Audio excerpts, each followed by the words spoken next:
Hello, and thank you for joining us. We begin tonight with European leaders making their final appeals to President Trump before his big meeting with Russian President Vladimir Putin. President Trump took part in a virtual call this morning with Ukrainian President Volodymyr Zelenskyy, as well as the leaders of Germany, France, Italy, and the UK. For the Europeans, it was their last chance to make their voices heard before Trump goes to Alaska to meet one-on-one with Putin this Friday. And during an event at the Kennedy Center, President Trump told reporters about the call and his message for Putin ahead of their summit. We had a very good call. He was on the call. President Zelenskyy was on the call. I would rate it a 10, very, very friendly. Will Russia face any consequences if Vladimir Putin does not agree to stop the war after your meeting on Friday? Yes, they will. Yeah. What will the consequences There will be be? consequences. Sanctions, tariffs? There will be, I don't have to say, there will be very severe consequences. We are also following the federal crackdown in Washington, D.C. More National Guard members are expected to arrive in the district tonight. The White House is saying crime is out of control, even as police data shows otherwise. And the 2025 Kennedy Center honorees have been revealed. The list includes a country music star as well as a disco queen. It'll be the center's first honors ceremony since the Trump administration took steps to overhaul the institution. We began, though, with CBS News White House reporter Aaron Navarro. And Aaron, thanks so much for being with us tonight. Let's talk about this virtual meeting. What came out of it between Trump, Zelenskyy, and these European leaders?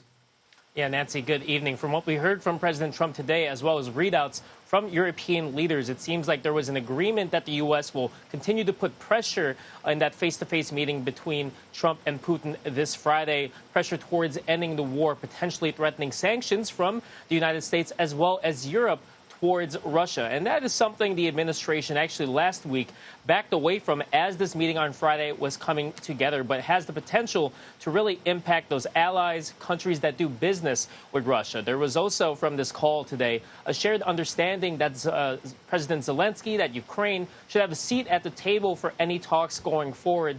So much so that President Trump talked about today a second trilateral meeting that he says he wants to happen, quote, almost immediately. President Trump also made sure to note that he would call Zelenskyy right after that meeting with Putin on Friday.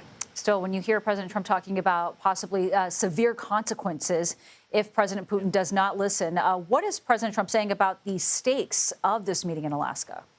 Yeah, it's the sense that if he believes in that face-to-face meeting that Putin is not serious about actually wanting to end the war, that is when those, quote, severe consequences could come in. And he did not specify to reporters today at the Kennedy Center, though we did see Treasury Secretary Scott Bessent in an interview earlier today say that, quote, all options are on the table, that more sanctions, secondary sanctions, could be enforced. President Trump also said if the U.S., quote, does not get the answers we have to have from Russia, then there will not be a second meeting with Russia and Ukraine. At the same time, President Trump portrayed this Friday meeting as the first step, saying it'll, quote, set the table for larger trilateral talks, and saying that he believes that should that second meeting happen with Ukrainian President Zelenskyy, that it'll be more productive.